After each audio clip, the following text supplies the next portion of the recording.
وأنصتوا لهم لعلكم ترحمون আল্লাহ রাব্বুল আলামিন বলেন, কুরআনুল কারীম যেখানে তেলাওয়াত হবে, ফাসতামিউ, তোমরা শুনো, আনসিতু, চুপ থাকো, লাআল্লাকুম তুরহামুন, আল্লাহ রাব্বুল আলামিন তোমাদের উপরে রহমত নাযিল করবেন।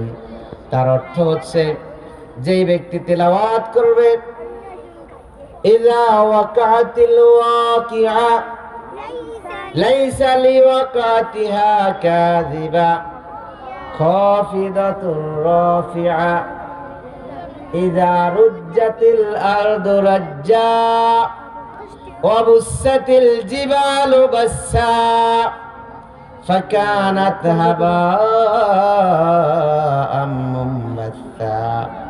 এভাবে যখন যেই ব্যক্তি তেলাওয়াত করতে থাকবেন আর যেই ব্যক্তি শুনতে থাকবেন, সমান সমান সওয়াব দিবেন কে? আপনার সন্তান মসজিদে বসে, মাদ্রাসায় বসে তেলাওয়াত করছে কার কোরআন? কথা হচ্ছে কার সঙ্গে? আপনি ধন্য পিতা হয়ে গেলেন।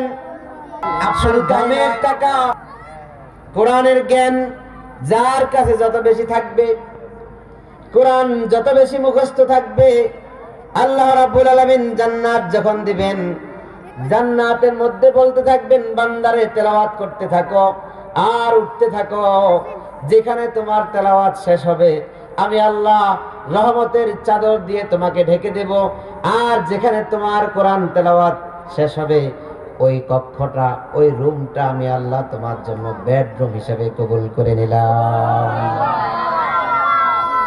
কুরআনুল কারীমকে যদি ধারণ করা যায় বুকের সঙ্গে, এই পৃথিবীর কোন শক্তি নাই আপনাকে অপমান করে, অপদস্থ করে।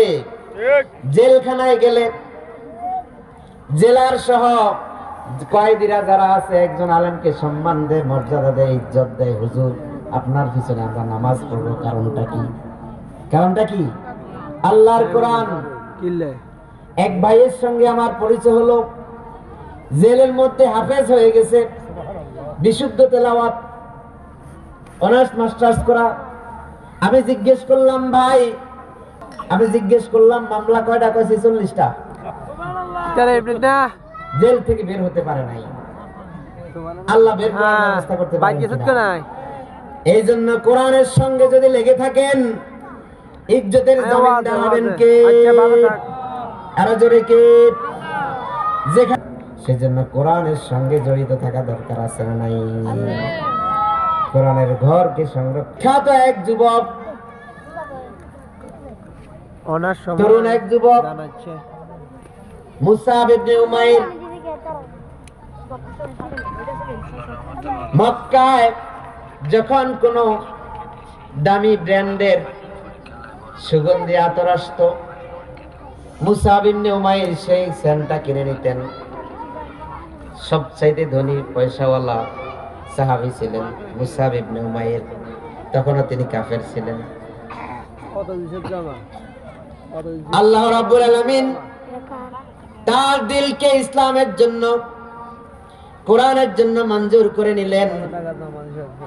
চতুর্দিক থেকে আওয়াজ আসতেছে, মক্কায় মুহাম্মদ নামে একজন কোরআনুল কারীমের দাওয়াত দিচ্ছে। তিনিও আসলেন মুহাম্মদ সাল্লাল্লাহু আলাইহি সাল্লামের কাছে।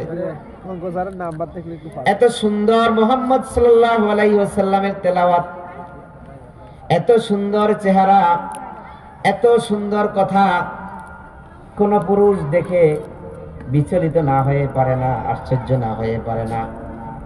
7-5 কোনো কিছু ভাবেন নাই, হাত বিছিয়ে দিলেন। কোনো কিছু ভাবনার দরকার নাই, চিন্তা করার দরকার নাই, কারোর কাছে পরামর্শ করার দরকার নাই। যেই কোরআনের দাওয়াত পাইলেন মুহাম্মদুর রাসূলুল্লাহ সাল্লাল্লাহু আলাইহি ওয়াসাল্লামের কাছ থেকে, সঙ্গে সঙ্গে ঈমান গ্রহণ করে নিলেন।